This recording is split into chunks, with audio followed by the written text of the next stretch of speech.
Hey, DEVA here with another exciting video. I've lately been getting a tons of requests for the Wyvern Strifes or the Blizzards and Blaze dual blades. Slap like right now if you want me to show you builds for them in this video, else I will not. On my previous dual blades video I showed you the mathematically strongest builds, which I will link down in the description. So today I'm going to cover both double element dual blades, and I didn't make one but multiple builds with different purposes. This time I made comfort builds, DPS comfort builds, and speedrunning or speed killing builds, call it whatever you want, for those tryhards like me. Let's take a look of what double element is and why do so many people avoid them. They have not only really high element but get you as well status procs, very high affinity and raw, and purple sharpness. How can people even question them? Well, there is a really simple answer. The element and status you see is not real, it's an optical illusion. Yes. I don't know why Capcom did that, but it confuses a lot of people probably. So since it's a double element, you have to actually divide the element and status by 2. And this is not a joke. One blade does only elemental damage and the other one only status build up. So you can already forget the tie numbers. Get there insanely good and you will understand why if you watch the video till the end. Seriously do it, I'm holding hostage of little puppies and my cat king isn't playing around. Let's start off with the Wyvern Strife. You can craft them at the Rathalos tree and require both silver and gold Rathian materials. They have a white sharpness which becomes purple with handicraft level 3. Very high raw damage for dual blades and a 15% base affinity. It's showing 360 elements, but always remember to divide it by 2 guys. So it's 158 poison and 158 fire, which is very low for dual blades. For augments you will go for 1 health regeneration and 1 element up. The first build and the one I recommend to use is the Comfort DPS build. You run critical eye level 7 for 40% crit chance and another 50% on tenderized parts from weakness exploit. Also level 4 handicraft to reach purple sharpness, which increases your raw damage by 5.30% and elemental damage by 8.70%. Never sleep on sharpness guys, it's one of the biggest damage boosts you can get on this game. You have 100% crit chance on tenderized parts and 85% on weak spots. Infinite purple sharpness, since we are running the skill Teostra's 3-set bonus Master's Touch, and this skill prevents you from losing sharpness on a critical strike. We have the skill Fire Attack, which increases your elemental damage, but as well the skill Crit Element that comes with a 2-set bonus from Volcana's Armor and increases your elemental damage for about 50% every time you land critical hits, so basically always. Crit boost increases your raw critical damage from 125% to 140%. Since these dual blades have a high raw and not as good element, it's really good skill. On Rocksteady I recommend you to use 2 medicine jewels for a 20% increased lifesteal, but as well healing bonus from any healing source. And on Evasion Mantle either use a stamina managing skills Marathon Runner or Constitution. You can even go for Stamina Surge for increased stamina recovery. These are our final stats after making the build. The second build runs basically the same skills, but instead of Master's Touch we will maintain our sharpness with Protect Polish, which prevents you from losing sharpness for about 60 seconds after sharpening. Now we are able to use a 4-set bonus skill True Crit Element, which gives you even more elemental crit damage. We also have Agitator, which increases your raw damage but as well your affinity when a monster is agitated, so basically again always. This is fully optimized to push this weapon's damage to the maximum, and I only recommend this build for the people that need an average of 3 minutes on a hunt, since they only need to sharpen twice or even 3 times. Here is a comfort build for the people that aren't confident enough to play without health boost. My advice to you is to get good. No, seriously guys, it's totally fine on Temperate Elders, but nowhere else. If you get used to health boost, you will never be forced to dodge attacks and get better in the game.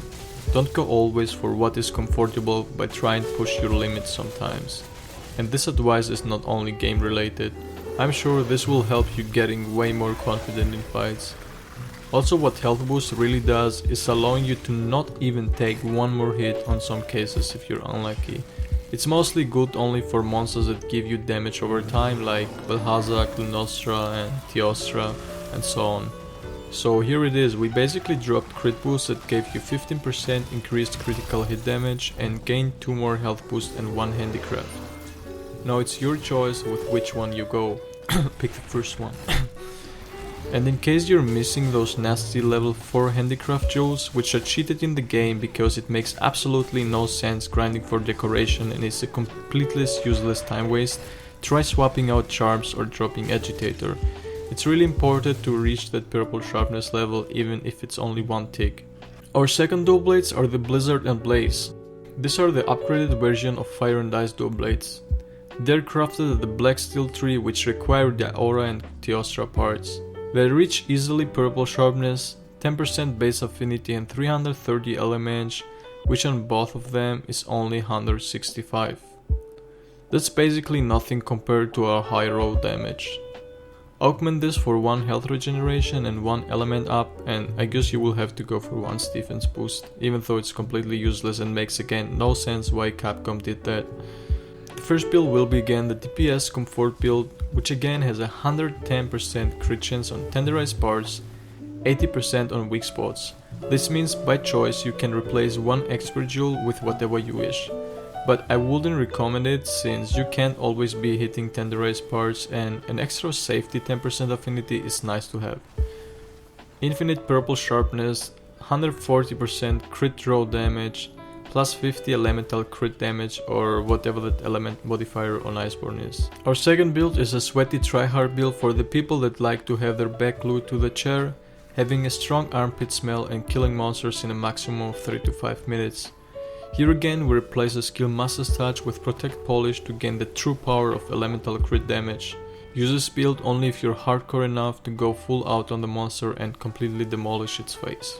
And here is a Sandbox Baby Bottle Milk Sucking build which doesn't even run crit element but gain a 30% increased blast build-up, health boost level 3 and a safety handicraft level for those who can't even aim properly on weak spots and drain more sharpness than lack of skill they have. No, relax guys, I'm just kidding. It's totally fine to go for this. My humor is sometimes just a little bit offensive. The damage difference is really not that huge. A build is only as good as a player who is using it. That's why some people managed to kill back then Behemoth with rarity 1 weapons. They had no damage going on, but because of their consistency of attack and damage uptime they made it possible. So skill beats builds. On my top 5 dual blades build video, I said that the Anja are the best for fire. So the reason what makes this viable is basically having longer hunts, which means you will get poison procs or blast procs over time that will deal a big amount of damage. Imagine killing a monster in like 2 minutes, you basically would have only time for 1 or maybe even 2 poison procs, which wouldn't come up with a super high elemental fire damage from the Anjanath. That's why mathematically they're the best. But this game is all about matchups guys and playstyle. I hope you all are happy now and enjoyed the video, so if you haven't yet, slap that big booty like button to save all homeless cats. Also leave a comment down below what you want to see next from me and be sure to join our Discord server. You can find all the links in the description. I didn't forget about the Switch X builds guys, I'm really trying as hard as I can, but I have a very limited amount of free time and usually use it to work on videos. I'm honestly not even playing Iceborne at all at the moment since I can't be doing both playing and making videos. So subscribe and turn that bell on so your phone can ring while you're sleeping at like 3 AM, waking you up to watch my next video, slapping like on it and falling back asleep. With that said, I wish you all a nice day and happy hunting guys.